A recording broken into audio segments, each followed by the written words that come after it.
नमस्कार दोस्तों, revolutionary change में आपका हार्दिक स्वागत है। आज हम जानेंगे कलिंग युद्ध के बारे में।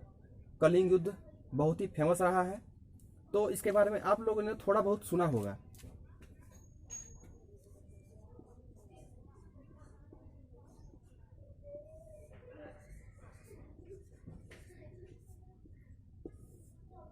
देखिए, सबसे पहली बात यह है कि कलिंग इतना प्रसिद्ध क्यों था।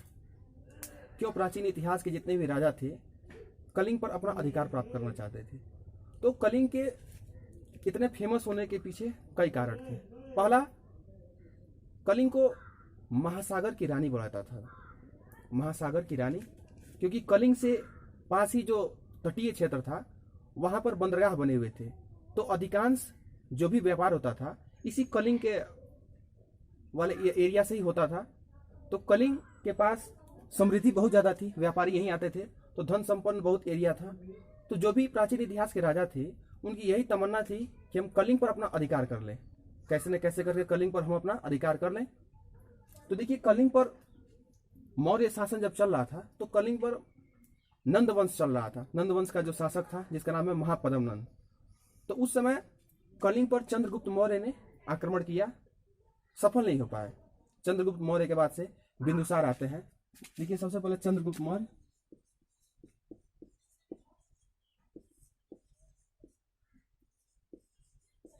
इन्होंने उस पर अटैक किया लेकिन उस पर जीत हासिल नहीं कर पाए। इसके बाद से इनके पुत्र आते हैं बिंदुसार। इन्होंने भी कोशिश किया लेकिन ये भी जीत हासिल नहीं कर पाते हैं। बिंदुसार की मृत्यु होने के बाद इनका पुत्र अशोक गद्दी पर बैठ जाते हैं।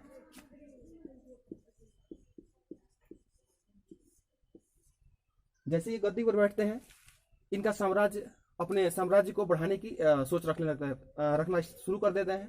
इनके मन में पहले ही से एक जिज्ञासा थी कि जो काम हमारे दादा और पिताजी नहीं कर पाए हैं वो काम हम करेंगे और कलिंग पर आक्रमण करेंगे। आक्रमण करने के बाद जीत हासिल करेंगे। इनका मेन यही मकसद बचा हुआ था। बाकी सब कुछ साम्राज्य इनके पास था, धन दौलत समृद्धि सब कुछ था। अब देखिए, इसी क्रम में आगे क्या होता है, अशोक अब अटैक करते हैं कलिंग पर। एक बार हम देख लेते हैं कलिंग की क्या स्थिति थी सेनाओं की, उसके साथ साथ अशोक की सेनाओं की क्या स्थिति। तो देखिए, एक बार और ये देख लेते हैं कि जो कलिंग युद्ध है ये 261 बीसी में लड़ा गया था। उड़ीसा में कलिंग है, वहीं पर लड़ा गया था। तो देखिए, अभी सेनाओं की बात कर रहे थे तो अशोक की सेना की तरफ से देखिए लगभग 1 लाख सैनिक थे। 1 लाख सैनिक, और कलिंग की तरफ से 60,000 सैनिक थे।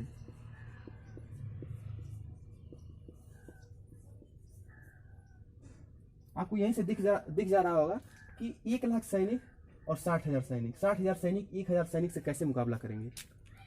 तो ये बात यहाँ पर आती है। इनमें कुछ घोड़े भी थे, लगभग 1700 घोड़े थे, और यहाँ पर 1,000 घोड़े थे।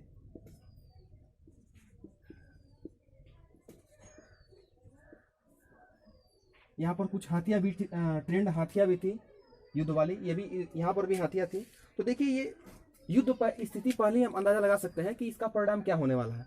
फिर भी जो कलिंग की तरफ से महापद्म नाभन थे, इन्होंने युद्ध की घोषणा की और युद्ध स्थल में उतर गए।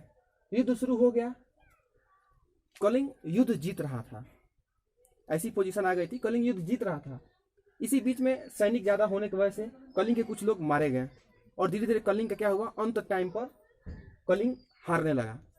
कलिंग के बाद पूरी हार के बाद वहां पर एक आप नज़ारा सोचिए, एक बार कल्पना कीजिए, लगभग 1 लाख से ज्यादा लोग मारे गए थे कलिंग की तरफ से, और जो लोग बच गए थे 1.5 लाख लोगों को बंदी बना लिया गया था।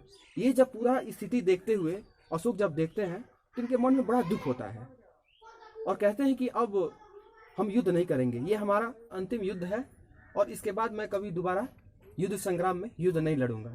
इसके साथ साथ उन्होंने, अशोक ने बौद्ध धर्म को अपना लेते हैं और बौद्ध भिक्षुकों के साथ बौद्ध की शिक्षा लेते हैं और बौद्ध धर्म को प्रचार प्रसार में जुट जाते हैं। तो ये रहा पूरा कलिंग युद्ध के बारे में छोटी सी जानकारी। आपको वीडियो कैसा लगा हुआ है, अच्छा लगा हुआ तो इसको लाइक कीजिए, सब्सक्राइब कीजिए, शेयर कीजिए और साथ साथ कमेंट करना ना भूलें। धन्यवाद।